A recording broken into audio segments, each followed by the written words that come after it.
Hi, welcome to the Healing Yoga Joint. Today I wanted to talk with you about props.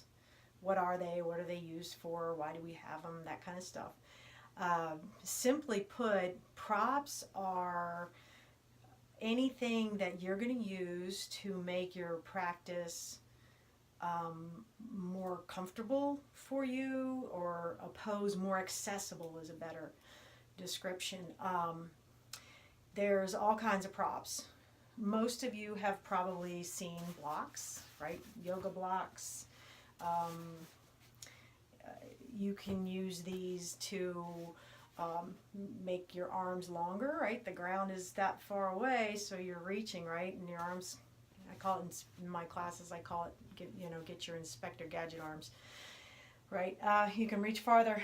Also, think of it as raising the floor up to you. So if you were reaching down, you were doing, let's say, a forward fold, and you're reaching for the ground, you don't want to be holding props the whole time, or excuse me, blocks. You leave those blocks on the ground, on the mat next to your feet, and as you go into that forward fold, there they are. So you don't have to, you can keep that nice flat back. You always hear about keep your nice long spine.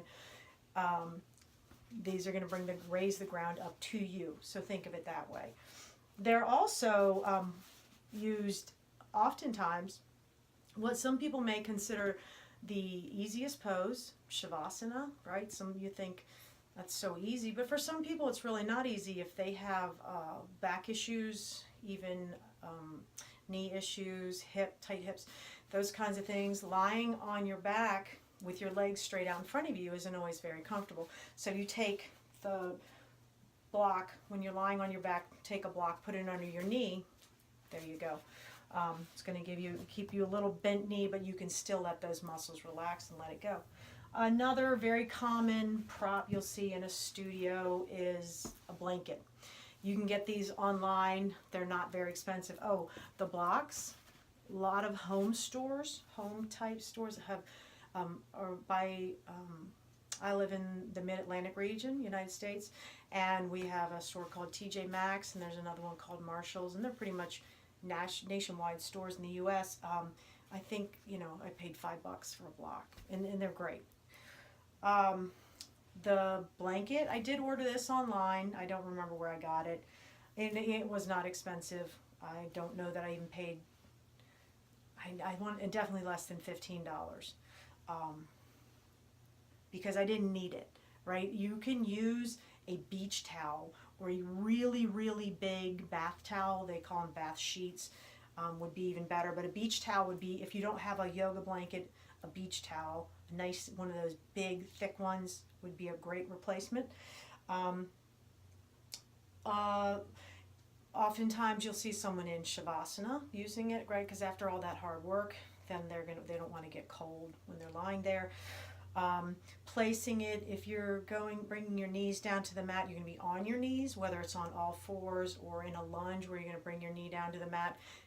It's a nice little extra cushion. Same thing in Shavasana. You can roll a blanket up, place it underneath your knees, right, like this. Keeps a bend in your knee, keeps you comfortable.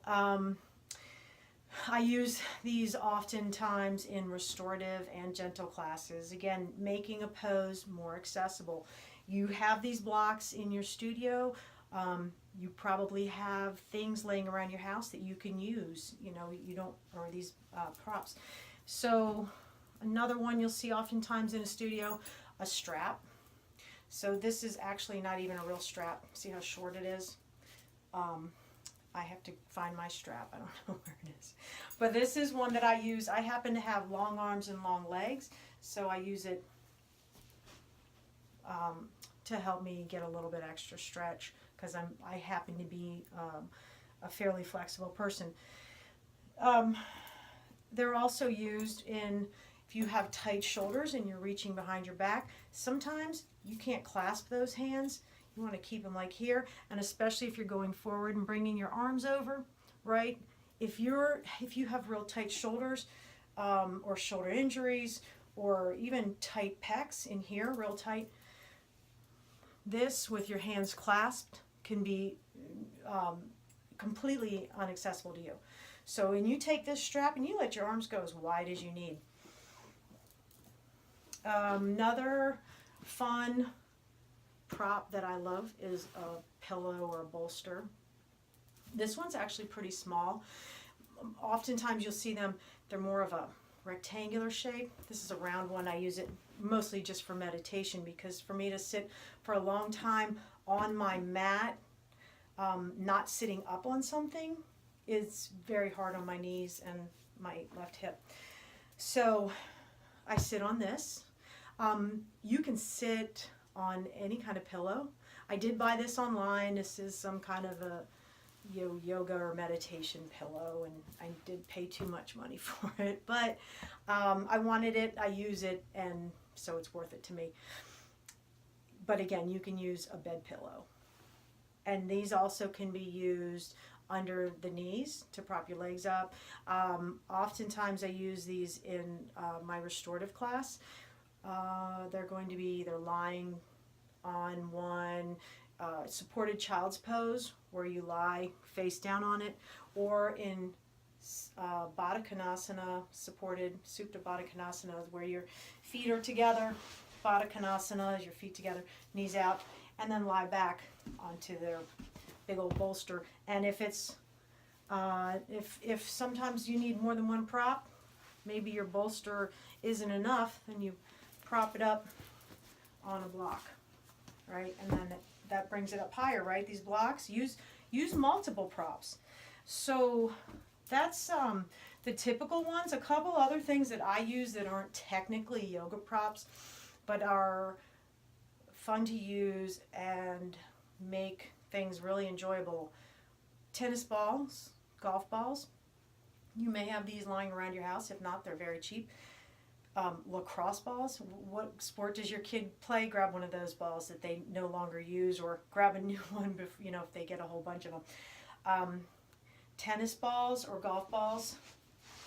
One of the things I like to do in one of my classes, in a restorative class, you start out with your feet. Work your way up. Find all those tight spots that you might have, rubbing the tennis ball. I like the golf ball around my toes. Think about that. We have 26 bones in our feet, right? That's a lot. There's a lot of working parts and like 30 joints. So you're going to have a lot of movement in your foot, a lot of places where you can be feeling tight or tense or sore. Work it out. Our feet need a lot of loving. And it doesn't just have to be your feet. I use these on my forearms if they get tight. My wrists get tight, and I'll do it in here. On my hands you can just do together. It's kind of nice, right? Wherever, if you have a spot on your back, you put this on the floor and you roll over it and find that spot. Feels pretty good. Or if you're lucky and you have someone that'll do it for you, that's kind of nice too. So that's it. What do we have? We have blocks, blankets, bolster. Hey, is it all bees? No. Balls, block, blanket, bolster, balls, strap. Oh, and one more thing. If you happen to have an extra mat, you can use this mat the same way you use your blanket as far as for cushioning or support. Sit on it, fold it to put under your knees in a pose that is feeling uncomfortable for you. I use it in a gym that I teach, where I teach, they don't have oftentimes enough blocks for everyone to take 2 blocks. So I'll have everyone take 2 blocks until we run out, and then they grab an extra mat. And this lies along their mat in the same direction as their mat, and we use it for supported fish, and they lie back on it, right, like that. And it gives that nice chest opener, but it's support along their spine, and from their head all the way, they're usually pretty long, from your head all the way down. Let's see, it's coming right to like my belt. So props, that's props for today. So if you have any questions, please let me know. And I hope you found this helpful.